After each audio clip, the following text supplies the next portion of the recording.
and there's always subtleties to the game. You're going to try to do everything you can to get better, and hopefully recognize some things, whether it be us or players. But I mean, that stuff.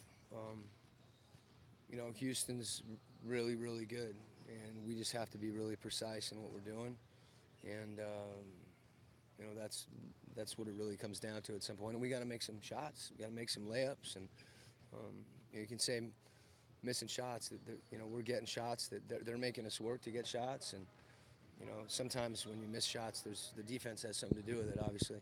So we just got to be tougher and stronger to try to get open shots on offense, and helps our defense.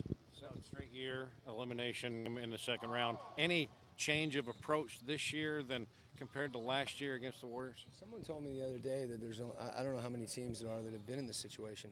Maybe 6 in the league that they've advanced past the first round. I don't know if that's the case. So, in some respects, we're not rejoicing that we're in an elimination game, but feel pretty good about being in the playoffs and having a chance to play the best team in the league, and hopefully that makes us better. There's always an urgency when your season could end, and you talk about there are so many different philosophical ways to deal with that. There's one game, our backs are to the wall. It's game 7, and I think all that stuff says the same thing. That we've got a team that wants to keep playing, and in order to do that, we've got to play well, and we got to play well one night tonight. If we don't, it is over, and no one wants that to happen. We want to keep playing. So I think our team has played that way with that mindset the whole series. I don't want there to be any additional pressure. I also don't want us to, at some point, capitulate. That's not who we are. We haven't done that. That's not to say that you're capable of losing a game. We've lost 3 already, and against these guys, that's happened to a lot of teams. So hopefully we get a chance to keep playing. We got to play well to do that. We got to execute to do that, and it doesn't hurt if they miss a few shots and we have like a game 2 and have somebody kind of get it going like Joe did. Who knows what can happen. You mentioned the get better mindset. In what ways do you hope that this experience overall will help the team?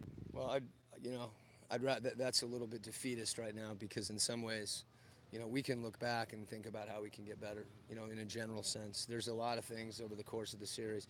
James Harden makes you get better. I mean, the way he's able to read the game. I said it before about kind of the artistry concept, and that playing against a player like that helps you get better defensively, because you start to understand all the adjustments in his mind that he makes, the things that they've done on the court, our team being challenged when Coach D'Antoni's moving people around and playing out of some concepts that that they're orchestrating that we've got to learn how to defend, and that evolving game to game, and learning how to attack them. You see how Chris Paul, if you front him, he's going to screen his own guy. There's all kinds of things that are happening all the time against a really good team that makes them a really good team. So I could give you a long list.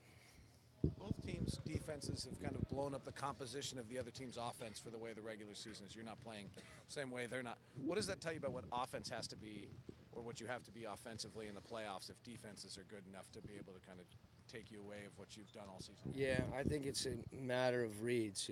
There's things that at any point, teams take away, whether it be because they've seen them, because they know how to defend them, matchups with certain players. So I think players have to be able to recognize and read, and that's one of the things that makes you better. It's just a new situation that you're constantly throwing in, and sometimes it's difficult to do that. Against they're one of the better defensive teams in the league. They're a unique defensive team, and we've tried to make it hard on them too. Reads get better. I hope so. I mean, that's the idea. I think like anything gets better with experience if you look at it and handle it right. Dante and Ricky, it's got to be tough for them not to be able to play tonight in an elimination game. And obviously, if they could go, they would go. But is there something you tell them as a coach, like, hey, like just take it off your mind, like it's our job, you don't have to worry about it? I mean, I don't really want it to be off their mind in that sense, because I think they're not back in Salt Lake. They're here, and anything that they can do, we're talking about reads that can help somebody. There's experience, there's encouragement, there's enthusiasm, there's all those different opportunities. I mean, Dante hurt his hamstring, fell out of bounds, and came back in and took a three. That's pretty good in my mind, that you keep playing and keep battling. So that's, there's always opportunities to get better. Even if you're watching, I've seen it in a lot of situations. Someone says, hey, I had a chance to see the game from a different perspective. Maybe it makes you more hungry. Maybe you do something different in the summer. I mean, I don't know. There's so many ways to help your team and so many ways to use, opportunities, to get better. Okay.